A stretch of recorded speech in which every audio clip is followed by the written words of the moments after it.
25 minutes now before the hour. Was Live Earth a global failure on Saturday? 7 continents, millions of viewers. They had some big names on the stage performing, all around the globe for that matter. But did the concert, which was a massive effort to raise awareness on the growing threat of global warming, did that succeed? Or was it a global failure? Marc Morano is the Communications Director of the Senate Environment and Public Works Committee. Marc, good morning to you. Good morning, Bill. Did it succeed or fail? Well, I think you got to look at Al Gore's friends, the former vice president's friends, to answer that question. And you have MTV saying the results were mixed. You have the Huffington Post complaining that environmental groups weren't represented. You have in the UK dismal ratings. You have the organizer in South Africa, Johannesburg, blaming poor turnout, and I'm not making this up, on the first snowfall in Johannesburg in 25 years and extreme cold.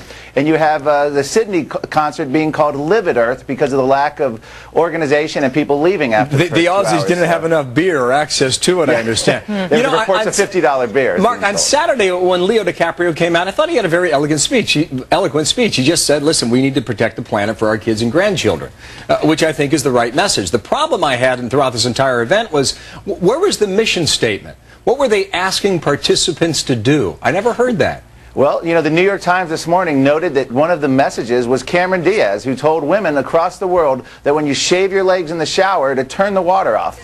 Now, if they need a global concert to get that message across, it brings up a question. And Senator Inhofe had done a pledge to Al Gore to live to the average level of American energy. He also extended that pledge to celebrities. And Madonna herself was hit by many media outlets for her large carbon footprint. So the question is, can they walk the walk? Right. Al Gore had a list of 7 things to do, appropriately enough, 7707. Can you name those 7? Can I name them? No, probably not right off the top of my head, but one of them was to reduce carbon emissions of the developed world by 90%.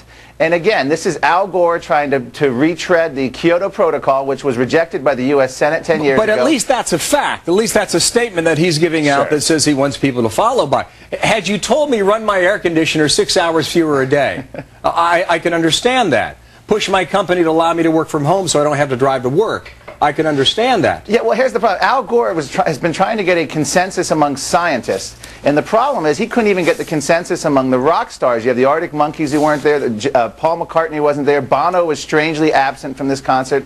So the question is, and this is at a time when more and more scientists are speaking out. So yes, Gore was able to get a big hype on this, but a Rasmussen poll released, I believe, late last night shows only 22% of the American people even followed this concert. So I think by the scale that you have to evaluate it, this concert left a lot to be desired from Al Gore and his supporters. Marc Morano, thank you for your time today. Thank you. Megan. Turn off the water when you shave your leg? How are you supposed to get the hair off the razor? That you doesn't make boil the water in a pot, Megan, then you dip your razor in there, and then you do your deal, and you clean it.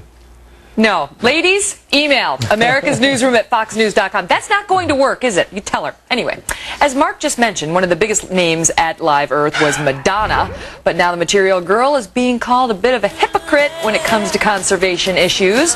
Fox News has learned that the singer's Ray of Light Foundation holds shares in companies that are dubbed the biggest corporate polluters in the world, including U.S. aluminum giant Alcoa, which ranks number 9 in a list of all-time toxic companies.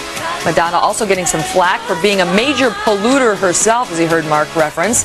Some calling her a climate change catastrophe for the carbon emissions emitted from her 9 homes, not to mention the fleet of cars and, of course, private jets used during her world tour.